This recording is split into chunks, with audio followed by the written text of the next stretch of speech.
J'étais chef de cabine de la plus grande boîte de Genève. Ouais. Et la mairie décide de faire passer le tramway sur l'emplacement de la boîte, en fait. ma boîte. Du coup, on détruit ma boîte. Donc, j'ai plus de revenus. J'étais avec une petite amie, nous sommes brouillés. Et puis, ça s'est gâté. Donc, du coup, là commence ma traversée du désert. Je ne vais pas rentrer dans les détails. Après, je pars en Italie. Ouais. Je pars en Italie parce que je n'avais pas de papier. Ouais. Donc, il y a beaucoup de choses qui se sont passées. Si on veut commencer, on ne va pas terminer. On ne va pas terminer, c'est ça. Je veux dire que c'est là que ma traversée du désert a commencé, quand la boîte a été cassée.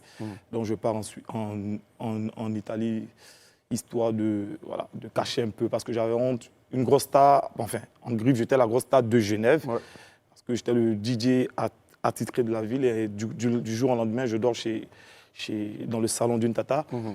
Une femme burkinabé, Maman Sita. Maman Sita, coucou à toi. Sita Sidibé, voilà, elle m'a hébergé et tout.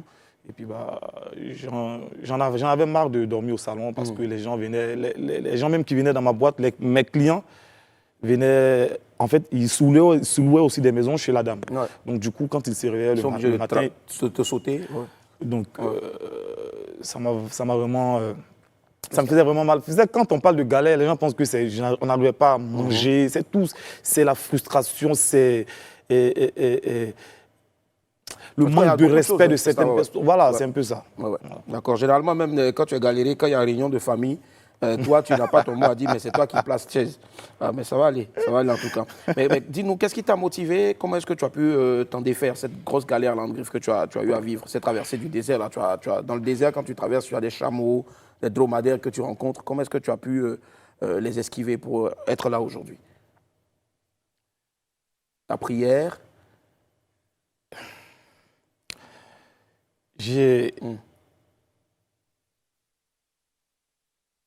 Il y a connaître Dieu et il y a parler à Dieu. C'est ça. Tu vois? Il arrivait des moments où je parlais aux arbres ou bien je parlais seul. J'ai du mal à revenir sur ça, mais je veux dire que j'ai été édifié par un enseignement que je garde toujours. C'est la bouche qui sauve, c'est la bouche qui tue. Tout ce que tu dis, tout ce que tu proclames de ta bouche avec foi s'accomplit. C'est ça. Et tu vois un peu mes chansons. C'est dans cet élan-là que j'ai connu Emma Dobré et tout.